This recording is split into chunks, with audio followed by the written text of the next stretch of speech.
Oke, kita coba kembali lagi ke Prof. Karim Suryadi secara konstruksi komunikasi yang disampaikan oleh Presiden nih, Prof. Karim. Prof. Karim, jikalau membandingkan dengan presiden-presiden sebelumnya atau yang terdahulu gitu ya, sebutlah misalnya almarhum B.J. Habibie, lalu juga SBY. Susilo Bambang Yudhoyono lah di transisi 2014 gitu ya.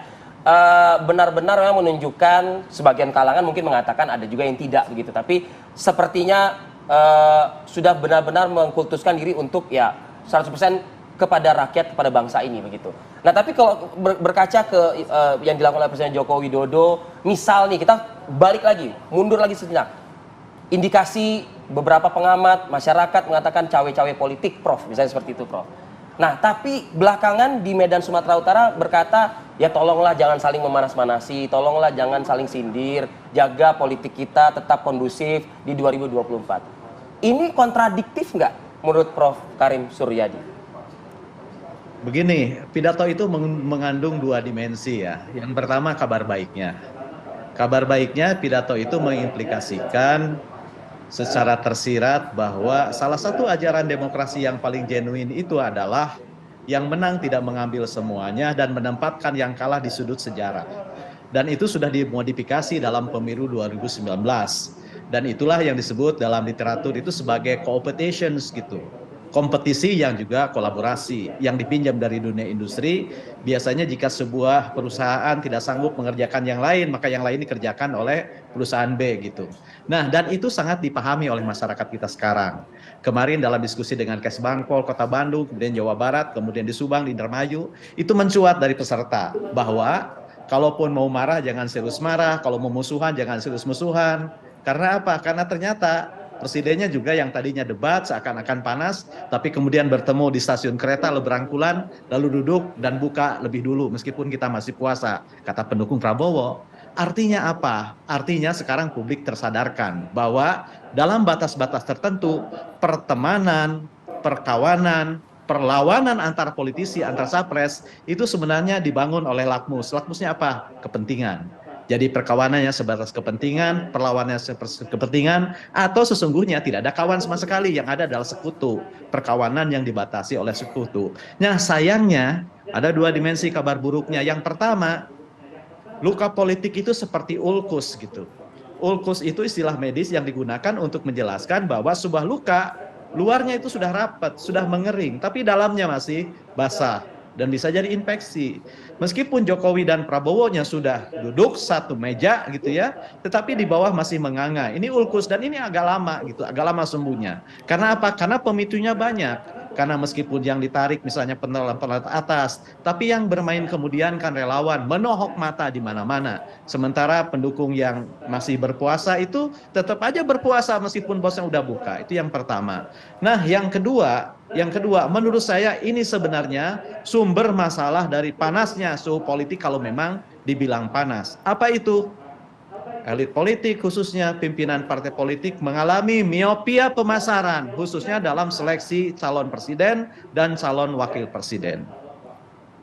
Miopia pemasaran ini membawa seleksi ini terlalu terfokus kepada produk, terlalu terfokus kepada tokoh tanpa menjelaskan apa sebenarnya dasar pemilihan tokoh itu, untuk apa dia hadir.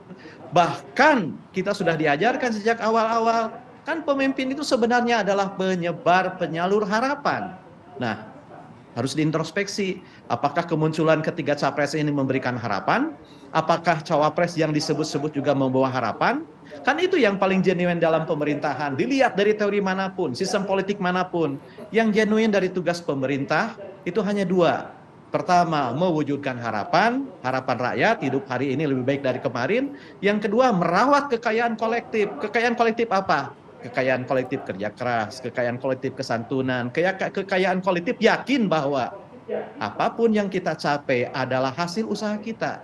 Tapi kalau sekarang misalnya yang mengumumkan itu politik DNA, asal-usul, silsilah, dan golongan darah kayak lagu, buat apa orang berprestasi? Buat apa orang sudah kerja gitu kan? Karena kalau nama orang-orang yang mentereng kalah karena politik DNA. Jadi menurut saya komplikasinya seperti itu kalau mau dibahas secara serius gitu ya. Karena kalau misalnya betul misalnya tadi saya bilang food estate bisa memancing pemanasan, tapi itu kan sesungguhnya karena gejala, karena ada sebab yang tak terselesaikan, yang karena apa? Karena kegemaran partai politik kita itu membangun demokrasi tanpa demos gitu. Sekarang kita tidak terlibat sama sekali dalam proses nominasi capres-cawapres, kita penonton aja. Paling-paling Mas Adi dengan surveinya gitu yang berusaha merekam aspirasi warga. Di luar itu kita tidak tahu, semuanya menjadi black box yang tidak bisa dibuka dan dijelaskan. Jadi menurut saya seperti itu. Nah, kedua, kalau dibandingkan dengan presiden gaya komunikasi, kita membandingkan presiden dengan Habibie terlalu jauh, Mas Fadil. Kenapa? Karena Habibie itu baru bicara kepada publik itu di akhir-akhir masa jabatan. Saya mencatat betul kemunculan B.J. Habibie di ruang publik di televisi ketika dia membacakan puisi yang berisi tentang renungan dia. Betapa dia sakit hatinya melihat demo di mana-mana. Tetapi yang paling menyakitkan dia itu bukan soal demonya. Dia katakan, demokrasi adalah unjuk rasa. Demokrasi adalah penyampaian pendapat. Demokrasi adalah konsensus. Tapi demokrasi bukan fitnah dan penyebaran kebencian. Itu seingat saya kemunculan pertama B.J. Habibie di televisi. Dan kemunculan pertama B.J. Habibie merespon publik. Kan zaman Pak Harto sangat irit gitu ya. Sangat irit presiden ngomong urusan-urusan publik. Tidak seperti sekarang. Nah, zaman PSBY, apalagi zaman Gus Dur, sudah mulailah mencair gitu ya. Mencair, sangat dekat. Bahkan sekarang kan sesuatu yang kadang presiden lebih dulu merespon ketimbang mencuat di ruang-ruang publik. Jadi menurut saya, kita tidak bisa menarik gaya karena apa? Karena sekali lagi, saya katakan komunikasi politik itu bukan matematik. Rumus yang berlaku untuk Adi Prayitno belum tentu berlaku bagi saya kan gitu ya. Sama cantik juga bukan matematik gitu kan. Bedak yang dipakai oleh siapa tidak berlaku bagi saya.